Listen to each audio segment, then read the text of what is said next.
The lands between. Once an idyllic world full of opportunity, now a corpocratic hellscape run by a corrupt board of directors. Gordon, the CFO in Stormvale. Renee, head of HR in Raya Lucaria. Raymond, COO in Caelid. Richard, head of recruitment in Volcano Manor. Big Mike, head of employee retention in Siofra. Maria, vice chairman of the board at the Halleck Tree. And Ryan, founder and CEO at Corporate HQ. They and all their lackeys had to fall, and I'd be the one to take them down.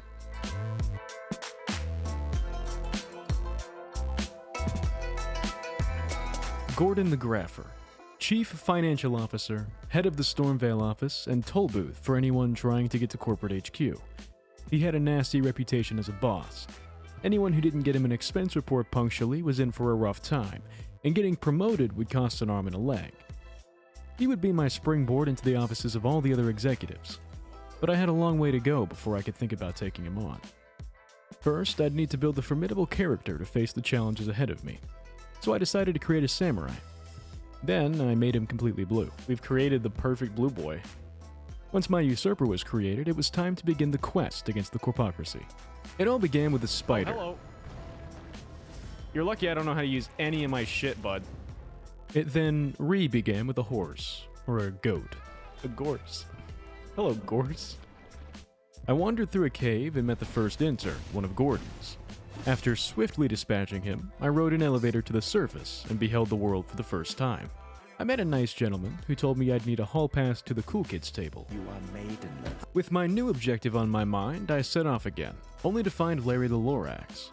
We exchanged brief words, then I decided to continue on. I rested at a site of grace and was greeted by a used car saleswoman. I offer you an accord. After clearing up initial confusions, I learned that the spectral woman's name was Melina, and she was, in fact, my very own maiden. She offered to increase my strength and assist me on my journey. All I had to do was bring her with me. She gave me a whistle to summon the Gorse I'd seen earlier, who I named Goose, and left me to my own devices. So I continued on my adventure. I came upon an encampment of soldiers and a troll. They got a few good hits in, but eventually I took them all down. I found a small shack with a lady inside. She told me about Gordon and the spider I had apparently forgotten about. Stuck to the spider. There's a spider? She also taught me how to sit down. A man needs his rest. I came upon a door in the mountainside and entered some catacombs, the first of many. I made my way through, dismantled skeletons, and eventually faced another intern. Oh, you're gonna appear out of nowhere, aren't you? Oh, no, you're right there. You're chilling. I defeated it, but not without thinking I was much more skilled than I actually was. I guess I kind of did get kind of funky. After the catacombs, I rode on. We're gonna see what this As I is rounded a about. path, I heard cries for help from above me. Hello? Can you hear me? Yes? Help me. I'm stuck. I doubt that. Hello? Investigation led me to Alexander, a giant pot stuck in the ground. What? After helping him out of his predicament, he offered me beef jerky and told me to meet him in Caelid to the east. Near That's, Alexander, I met Stuart, Some Lovecraftian shit. a single dad going through some marriage troubles with Jemima, who was close by. Hello there. So I tried to rekindle the relationship I knew had been lost. It did not go well. Next, I came across some ruins plagued by a tibia mariner, a ghostly boatman. Hello. Killing it yielded something called Death Root, and one of the most important loot items I'd get. The Boys, a group of skeletal militiamen who would stick with me through all that I would face. A pleasure to meet thee, Tarnish. Hello. I met a witch named Ronnie, who gave me a bell to summon my faithful companions. Hello. Another fool who won't listen to reason. Are you talking to me? I then met Dee, who told me about the Death Root I plundered from the Mariner, and a being at the Bestial Sanctum in Caelid who would reward me handsomely for it. Sounds good with me, bro. That would be my next stop. I entered the Sanctum, but was interrupted by Melina. She said it was finally time I traveled to the cool kids table. There, I was introduced to a few new folks, such as Corbin, the tailor, A man of the cloth. George, a blacksmith, Don't read too much into it. and Fia, who just wanted to give me a hug. It was nice. I returned to the Sanctum and met Chewbacca, who was very hungry. Death feeding me. I agreed to get him weed, and he offered me tokens of gratitude. I returned to the border of Caelid, where I found a church and was invaded by a spirit. Excuse me, I'm touching Grace. It took some effort, but I defeated my foe. I took that as a good sign to save Caelid for later. I continued through Limgrave and came across a structure that turned out to be an elevator into the subterranean Siofra River, which was a very, very long way down. I explored a bit, got stabbed a few times, and felt that the long elevator ride was worth trying again. I'd had my fun sightseeing, but I realized I could avoid the task at hand no longer. It was time to face Stormveil, and eventually Gordon himself. Stormveil Castle, a sprawling keep full of all manner of foes. It was the primary financial office of the Corpocracy and general weed-out class for all aspiring tarnished. It would certainly be a challenge, from the heavily guarded front gate to the ramparts chock full of enemies, and the various rooms and hallways where any manner of ambush awaited me. But I'd need to fight my way through it to get to Gordon. In addition, I'd need to go through Margaret, a politician and the puppet leader of Stormveil, who was wrapped around the corpse finger. I fought my way through the guards leading to the front gate and entered the castle. I expected to travel a bit further, but found the entrance to Margaret's office sooner than later. Steeling myself, I entered the yellow fog and prepared to meet my foe. Someone must extinguish thy flame. Margaret was a time. Most of his attacks had higher delays than I expected, but he also had a few really quick attacks that caught me up more than I would like to admit. What I'm saying is I spent quite a while dying. But I eventually remembered the ace up my sleeve, the boys. After fumbling around a bit, I figured out how to summon them, and we went to work. For about 30 seconds. The boys did not last that long. They did help out enough to get Margaret into his second phase, where he pulled out a massive hammer and proceeded to go full King DDD on my ass. We went back and forth a few rounds, and eventually, after a hard-fought victory, the boys and I prevailed. With one last bleed, Margaret fell to dust. Oh, nice.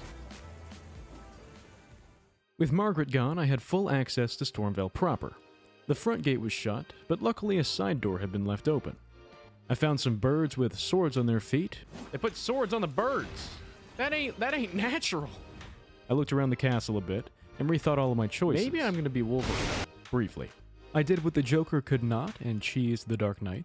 I met Rogier, a nice sorcerer, hanging out in a church. Nice to meet you. Nice to meet you too. Pleasure's mine. I found another spider because, for some goddamn reason, they have two of them. Whoa.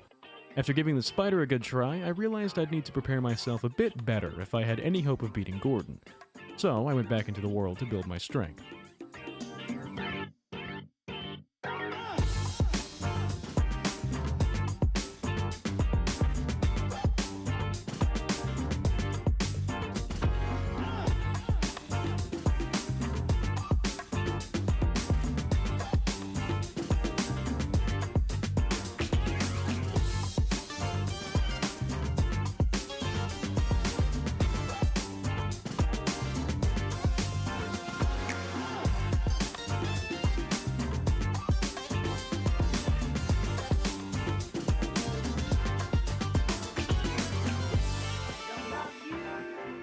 After hitting a bunch of stuff, I hopped back over to Stormveil and resumed fighting my way through.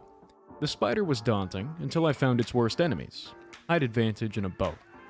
I still almost fucked it up though, but we can't always get the skin spiders on the first try.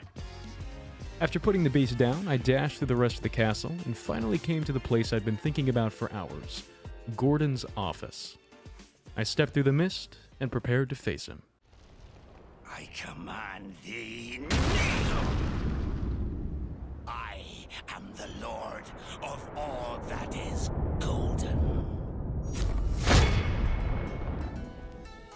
Gordon would prove to be an intense fight, but after taking down Margaret, I felt confident that I could handle him.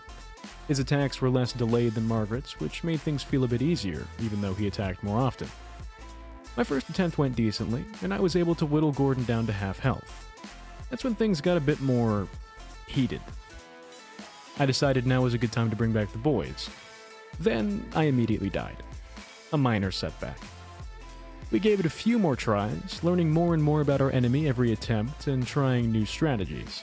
The Wolverine claws made a brief reappearance, as did a trio of wolves, but I realized we'd need something extra if we wanted any hope of victory. I left Gordon's office and went looking around Stormveil. Quickly, I found a fellow tarnished, Nefeli Lu, who asked to join me in taking down the CFO. You 100%. I thought she would show up to help, but she didn't. It took me quite a while to learn about NPC summon signs.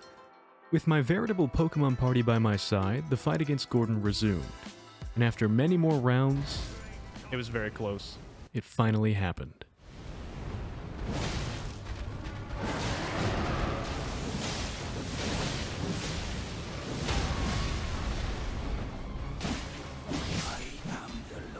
twice. Fucking get fucked, Gordon. Love that for me. Love that for me. The Corpocracy would feel Gordon's loss, but it wouldn't nearly be enough. Though, with him out of the way, I had gained access to paths pointing toward my remaining targets. It was time to make my way to Liurnia of the Lakes, where lie Raya Lucaria, and the next head on my hit list, Renee.